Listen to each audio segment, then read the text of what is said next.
میں اور آپ سب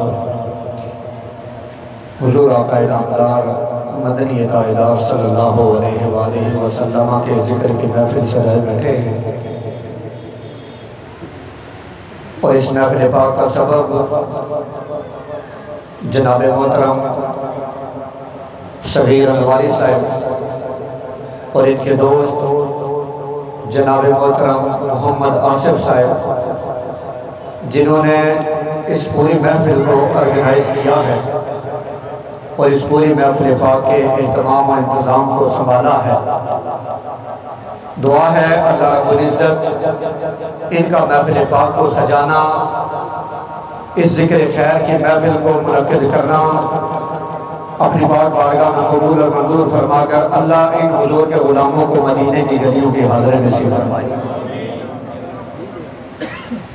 آپ میں سے اکثر احباب مجھے جانتے ہیں، میری تقریریں بھی سنتے ہیں، کبھی مسجد میں بیٹھ کر، کبھی ریلیوں میں، کبھی جلسے میں،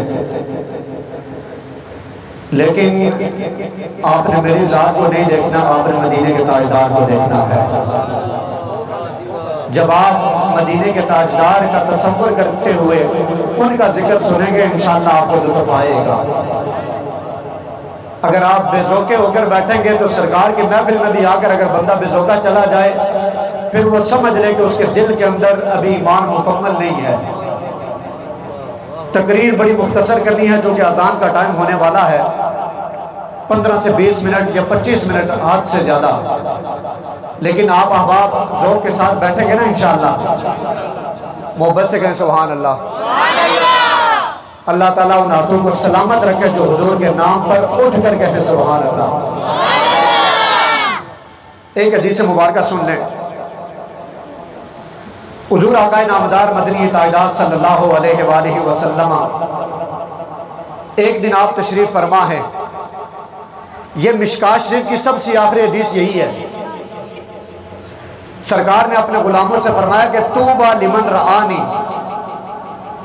میرے غلاموں تمہیں خوشخبری ہو، تمہیں مبارک ہو، لیکن میرے سرکار نے ایک مرتبہ مبارک عطا فرمائی ہے ان لوگوں کو جن لوگوں نے والضحیٰ کا مکھڑا دیکھا ہے، جن لوگوں نے واللیل کی زلفیں دیکھی ہیں، اللہ تعالیٰ نے ان لوگوں کو ایک مبارک عطا فرمائی ہے۔ فرمایا میرے غلاموں تمہیں ایک مبارک ہو، ایک خوشخبری ہو، اس لیے کہ تم نے مجھے دیکھ کر ایمان قبول کیا ہے، میرے معجزات کو دیکھ کر اسلام کے دائرے میں آئے ہو، لیکن 14 صدیوں بعد بیٹھے ہوئے میرے حضور کے غلاموں سنو آپ کے لیے میرے آقا نے کیا فرمایا۔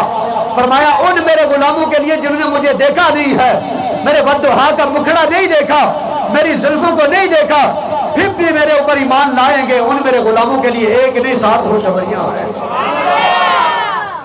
فرمایا ان میرے غلاموں کے لیے 7 خوشخبریاں ہیں۔ کتنی؟ 7۔ جو حضور کی ان خوشخبریوں کے دائرے میں آنا چاہتا ہے پھر ذرا محبت سے کہہ دے سبحان اللہ۔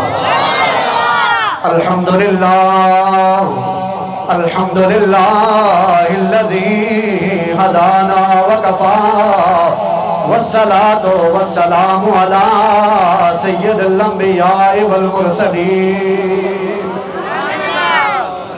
اما بعد فاعوذ باللہ من الشیطان الرجیم، بسم اللہ الرحمن الرحیم۔ قال اللہ تعالی عز وجل فی الکلام المجید والفرقان الحمید، والضحیٰ واللیل اذا سجا، ببرکتہ ان اللہ وملائکتہ یصلون علی النبی، یا ایہا الذین آمنوا صلو علیہ وسلموا تسلیما۔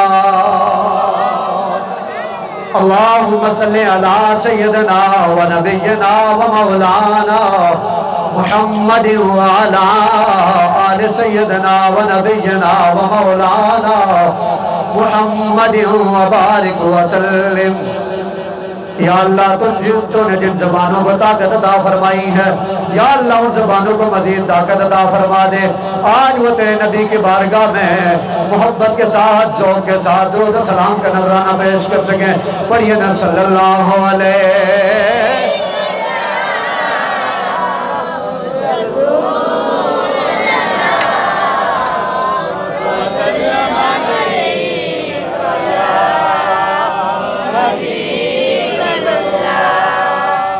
یقین کریں آپ لوگ سوئے ہوئے ہیں. ذاکر قادری صاحب نے نعت پڑھی ہے لیکن ان کو مزہ نہیں آیا. میں یہ دل سے کہہ سکتا ہوں اس کی وجہ یہ ہے کہ آپ لوگ ذوق کا اظہار نہیں کر رہے. حضور کے ذکر کی محفل میں بیٹھے ہیں, دلوں کو جگا کر بیٹھے ہیں.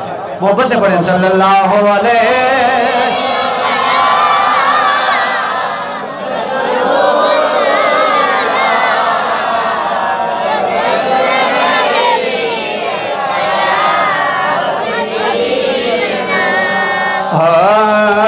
اب میری نگاہوں میں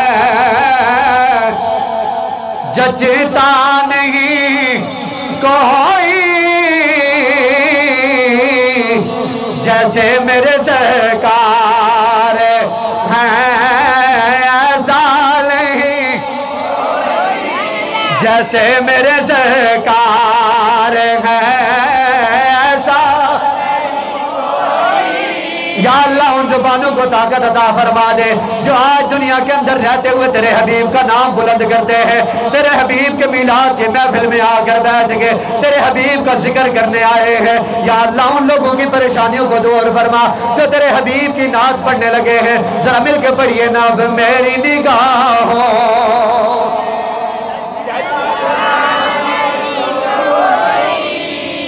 جیسے میرے سرکار ہیں, ایسا نہیں جیسے میرے سرکار ہیں, ایسا نہیں.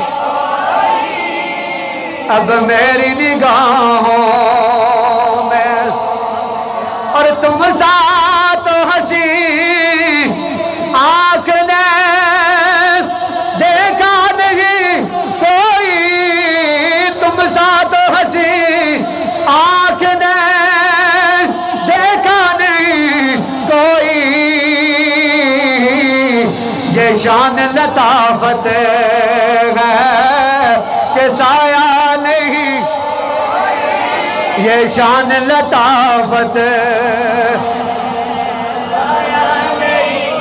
آواز آ جائے نا اب میری نگاہوں میں جچتا جیسے میرے سرکار. یا اللہ ان لوگوں کے ذہنوں کو وہ سمجھ عطا فرما دے جس ذہن کے ساتھ یہ تیرے حبیب کے ذکر کو سمجھ سکیں, جس ذہن کے ساتھ یہ تیرے حبیب کا ذکر کر سکیں. یا اللہ وہ برکت والی زبان عطا فرما دے جس کے اوپر کسی زمانے کے مالدار کے قصیدے نہ آئیں, جس زبان کے اوپر کسی مالدار کے قصیدے نہ آئیں. یا اللہ وہ زبان عطا فرما دے جس زبان کے اوپر مدینے کے تاجدار کے قصیدے آنا شروع ہو جائیں. اس لیے پڑھیے نا اب میری نگاہوں